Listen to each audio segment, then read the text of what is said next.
কৃষি TV classic, আমরা শুধু কৃষকের কথা বলি।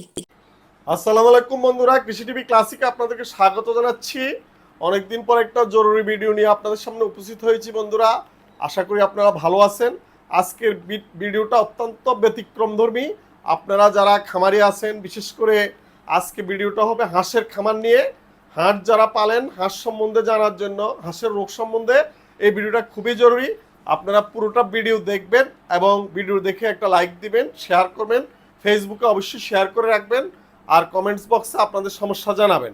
তো বন্ধুরা, আমাকে সারা বাংলাদেশ থেকেই ফোন করে, বিশেষ করে কবুতর প্রেমী, হাঁস মুরগি প্রেমী সবাই ফোন করে। তো ইদানিং অনেকে হাঁসের খামারি ভাইরা অনুরোধ করেছেন যে হাঁস সম্বন্ধে একটা ভিডিও করার জন্য। আজকে হাঁস সম্বন্ধে একটা ভিডিও করব। আপনারা আশা করি ভিডিওটা পুরাটা দেখবেন, ইনশাল্লাহ টেনে দেখবেন না। আর জরুরি ইনফরমেশনগুলো পুরাটা ভিডিওতে থাকে। তো বন্ধুরা, যাদের প্রয়োজন ওষুধগুলো, যে কোনো ওষুধের প্রয়োজন আমার সাথে যোগাযোগ করবেন। আমি ইনশাল্লাহ কুরিয়ার সার্ভিসে সারা বাংলাদেশে আপনাদেরকে ওষুধ পাঠাই এবং আপনাদের প্রয়োজনে আমাদের যে ঠিকানা Rampura Banasree D block road number 8 Alhera মসজিদের পাশেই, এখানে চলে আসতে পারেন। এটা হলো ঢাকা সিটির মধ্যেই রামপুরা টিভি সেন্টারের পিছনে। তো বন্ধুরা, আজকে মূলত আমি আপনাদের সাথে হাঁসের ট্রিটমেন্ট সম্বন্ধে ভিডিও করব। এই ওষুধটা হাঁসের জন্য অত্যন্ত জনপ্রিয় ক্যামোনিড। হাঁস মুরগি কবুতরের জন্যই প্রয়োগ করা হয়, তবে বিশেষ করে কিশোরগঞ্জ হাওর অঞ্চলে এবং সারা বাংলাদেশে বিভিন্ন হাওর অঞ্চলে এই ওষুধটা হাঁসের খামারিরা ব্যবহার করেন। তাই এই ওষুধটার সম্বন্ধে একটু কথা বলবো। এর আগে আমি প্রথমে বলবো যে হাঁস খামারি ভাইরা যারা হাঁস পালেন, আর শুধু যে খামারি ভাইরা তা না, বর্তমানে আমাদের ঢাকা সিটিতে ছাদের মধ্যেও অনেকে হাঁস পালন করেন। আবার দেখা যায় যে গ্রামে যারা 8-10টা 15-20টা হাঁস পালেন, সবার জন্য এই ভিডিওটা খুবই জরুরি। তাই আমি প্রথমে হাঁসের ভ্যাকসিনের কথা বলবো। হাঁসের মূলত 3টা রোগ হয়। হাঁসের খুব মারাত্মক রোগ হলো ডাক ফ্লেগ এবং বার্ড ফ্লু, আর হইলো ডাক কলেরা। আরেকটা রোগ হচ্ছে বিটুলিজম, ওটা বার্ড ফ্লুর মতোই। এই 3-4টা রোগে হাঁসের বেশিরভাগ হয়। আর সাধারণত নর্মাল ঠান্ডা লাগে, হালকা পাতলা পায়খানা টাখানা এগুলো ঠিক হয়ে যায়।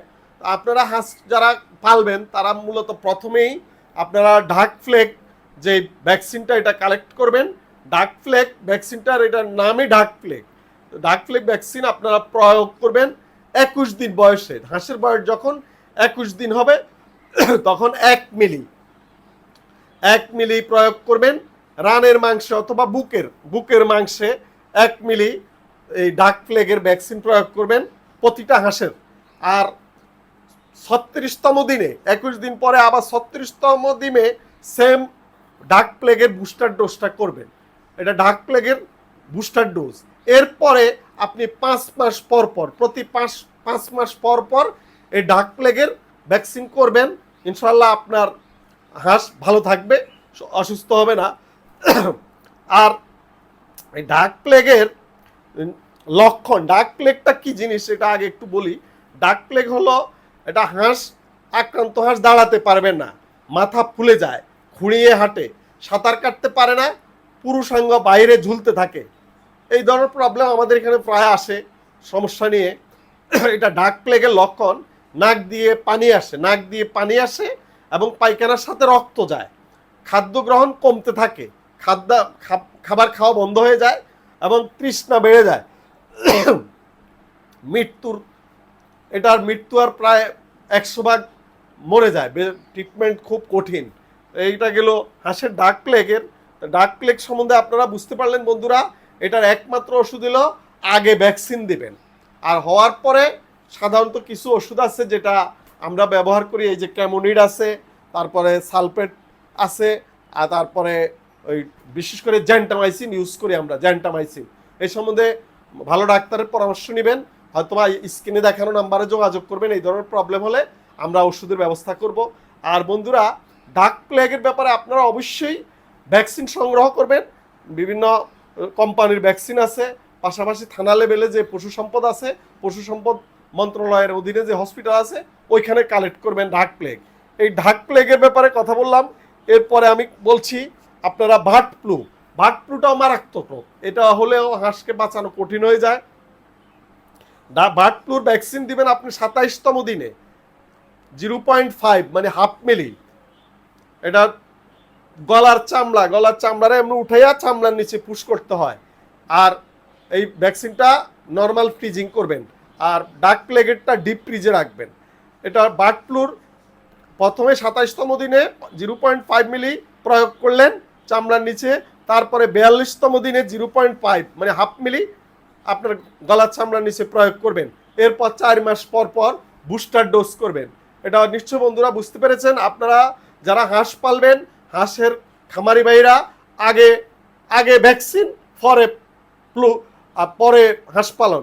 আগে ভ্যাকসিন কোথায় পাওয়া যায়, ভ্যাকসিন কিভাবে মারে, সব কিছু কালেক্ট করে তারপরে হাঁসের খামার করবেন।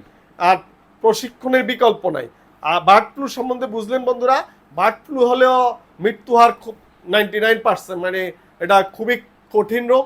এটার জন্য আমরা সাধারণত কিছু এই যে জেন্টামাইসিন ইউজ করি, ক্যামোনিড ইউজ করি, টাইলোডক্সি প্লাস ইউজ করি, এনজাইম ইউজ করি।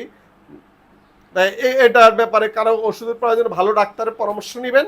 আর এটা হলে আপনারা ওই যে ডাক প্লেগের মতোই পাখা ঝুলে যায়, হাঁস বসে পড়ে, তাপমাত্রা বেড়ে যায়, এটা খুবই খারাপ রোগ। এটা হলে আপনারা হাঁস বাঁচানো কঠিন হয়ে যায়। বিশেষ করে হাঁস নিস্তেজ হয়ে পড়ে, খোঁড়ায় হাঁটতে পারে না, মানে খোঁড়ায় হাঁটতে পারে, হঠাৎ করে মারা যায়, এবার ডানা ঝুলে যায়, মাটিতে হেলে যায়, এবং শ্বাসকষ্ট দেখা দেয় এই বার্ড ফ্লু হলে। এটার ব্যাপারে আপনারা খুবই সতর্ক থাকবেন বন্ধুরা। এটা গেল আপনার বার্ড ফ্লু। এবার হলো ডাক কলেরা। ডাক কলেরা এটা হাঁসের আরেকটা রোগ। এই ডাক কলেরা হলেও হাঁস খুব বিপদগ্রস্ত হয়, হাঁসের মৃত্যু হার বেশি। তো ডাক কলেরা হলে আপনারা, ডাক কলেরার জন্য আপনারা হাঁসকে বিশেষ করে 61তম দিনে 1 মিলি ডাক কলেরার 1 মিলি ভ্যাকসিন দিবেন। আর 66তম দিনে আবার একটা করবেন। এটা হলো ডানার তলদেশে, ডানার নিচে 0.5 ml করে ডানার নিচে পুশ করতে হয়।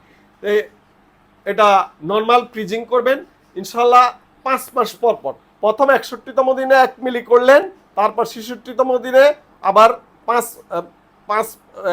1 মিলি করলেন, তারপরে 5 মাস পর পর করলেন। এটা গেল বন্ধুরা এই হাঁসের ডাক কলেরা। তো এই কয়েকটা রোগের জন্য হাঁস পালন করা খুব কঠিন হয়ে দাঁড়ায়। আপনারা যারা হাঁস পালন করেন, হাঁসকে পরিষ্কার পরিচ্ছন্ন জায়গায় রাখবেন এবং খাবার ভালো ভালো খাবার দিবেন। বিশেষ করে খামারি ভাইরা হাঁসের বিভিন্ন রকম খাবার খাওয়ান। সবসময় পরিষ্কার পানিতে দিবেন হাঁসকে, অপরিষ্কার কোনো ডোবা নালাতে যাতে হাঁস না যায় এগুলোর ব্যাপারে খেয়াল রাখবেন, এবং অপরিষ্কার খাবার যাতে না খায়। আর সবসময় আপনারা হাঁসকে তাপমাত্রা, মানে হাঁসের আসলে রোগ কম হয় যদি আপনার ভ্যাকসিনগুলো করেন, তাহলে হাঁসের রোগ কম হয়।